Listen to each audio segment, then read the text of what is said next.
In a dusty old library, young Alex stumbles upon a glowing book, a book that seems alive. In Python, a simple variable holds the book's name, and this line makes the book welcome its new reader.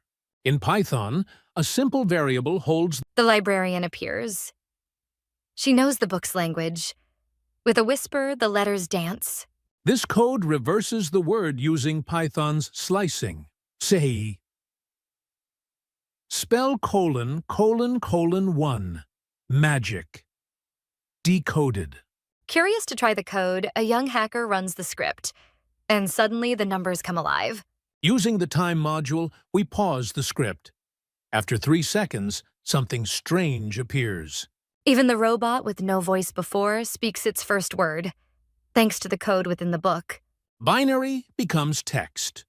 We decode the robot's language and reveal a simple greeting, hi.